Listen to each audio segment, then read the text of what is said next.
এরপরে প্রশ্ন করেছেন বাইজিদ ভুঁইয়া, মাযহাব কিভাবে মানা যায়? ভাই বাইজিদ, মাযহাব মানা বলতে সাধারণত বোঝানো হয়ে থাকে কোরআন এবং হাদিসকে কোনো একজন স্কলারের বুঝ অনুযায়ী গ্রহণ করা, এটাকে মাযহাব মানা বলতে সাধারণত বোঝানো হয়ে থাকে। ইসলামের ইতিহাসে অনেকগুলো মাযহাব ছিল, তার ভিতরে সবচেয়ে প্রসিদ্ধ 4টি মাযহাব ইমাম আবু হানিফা রাহিমাহুল্লাহ, ইমাম শাফি, ইমাম আহমদ বিন হাম্বল, ইমাম মালিক রাহিমাহুল্লাহ।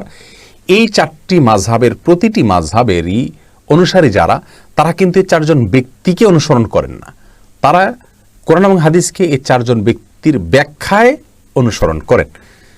অতএব এ অর্থে মাযহাব মানাটা দোষণীয় নয়। হ্যাঁ, যদি এমন হয় যে উনি যা বলেছেন আমি তা মানব, সেটা দলিল সমৃদ্ধ হোক বা না হোক, অন্ধের মতো, এরকম যদি হতো তাহলে সেক্ষেত্রে সেটা অবশ্যই নিন্দার ছিল। এবং এরকম যদি কেউ কারোর অনুসরণ করে, আছে অনেকের অনুসরণ করে এভাবে, তাহলে সেটা কিন্তু সত্যি নিন্দনীয় এবং নিকৃষ্টতম।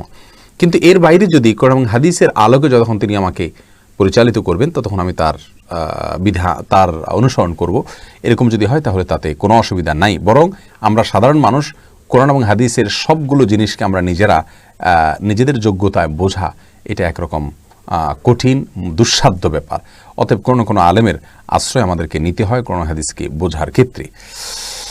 এরপরে প্রশ্ন করেছেন ডালিম আহমেদ, আপনি জানতে চেয়েছেন আসরের সালাত মাগরিবের কতক্ষণ আগ পর্যন্ত পড়া যায়? এ বিষয়ে ভাই ডালিম, সহিহ মুসলিমে বর্ণিত হয়েছে, নবী সাল্লাল্লাহু আলাইহি ওয়াসাল্লাম বলেছেন ওয়াক্তুল আসরি মা লাম তাসফাররা শামস, অর্থাৎ সূর্য যতক্ষণ পর্যন্ত হলদে বর্ণ না হয়ে যায় ততক্ষণ পর্যন্ত আসরের সালাতের ওয়াক্ত থাকে। তার মানে আসর সালাতের গ্রহণযোগ্য ওয়াক্ত ততক্ষণ পর্যন্ত থাকে। আর সূর্য হলদে বর্ণ হওয়ার পরেও ওয়াক্ত থাকে, কিন্তু সেটা আর গ্রহণযোগ্য ওয়াক্ত থাকে না, ওটাকে মাকরুহ ওয়াক্ত বলা হয়, অর্থাৎ অপছন্দনীয় ওয়াক্ত বলা হয়, কিন্তু তখনও সালাত পড়া যায়। মূলত সূর্য যখন ডুবা শুরু হয় তার আগ পর্যন্ত আসরের সালাত পড়া যায়, কিন্তু হলদে বর্ণ হওয়ার আগ পর্যন্ত হলো এর মূল টাইম। আর হলদে বর্ণ হয়ে গেলে তখন এটা সিরিয়াস আওয়ার হিসাবে আপনি পড়তে পারবেন, ইমার্জেন্সি আওয়ার হিসাবে পড়তে পারবেন, কিন্তু ওই টাইমে পড়া অনুচিত বা মাকরুহ।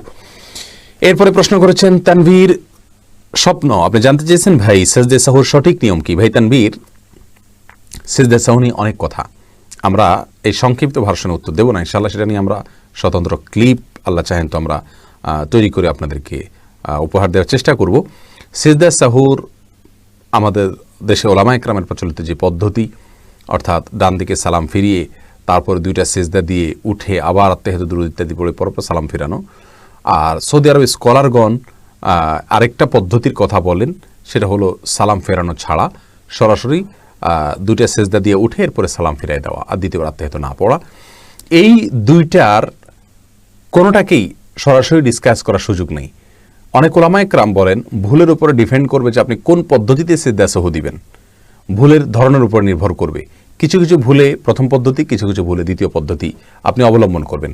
আরও বিস্তারিত আলোচনা রয়েছে প্রিয় দর্শক, যেহেতু বিষয়টি খুবই গুরুত্বপূর্ণ, আমরা ইনশাআল্লাহ বিসমিল্লাহ এটার উপরে স্বতন্ত্র ক্লিপ আপনাদের উপহার দেব। মশিউর রহমান প্রশ্ন করেছেন শেখ সালাম নেবেন জীবনের সুখ ও পরিবারের শান্তির জন্য কি করণীয়?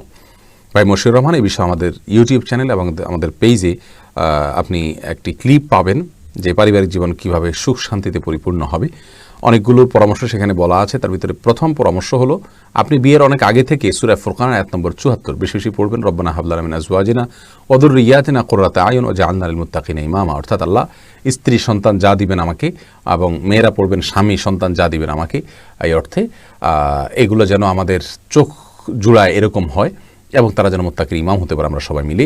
এই দোয়া বেশি বেশি করবেন বিয়ের আগে থেকে, এবং জীবনসঙ্গী হিসাবে দিনদার পাত্র অথবা পাত্রীকে অবশ্যই অগ্রাধিকার দিবেন এবং নো কম্প্রোমাইজের লেভেলে যাবেন এই ক্ষেত্রে। আর তৃতীয়ত হলো আল্লাহর কাছে সাধারণভাবে দোয়া করতে থাকবেন যাতে সৎ এবং নেককার মুত্তাকি জীবনসঙ্গী হয়।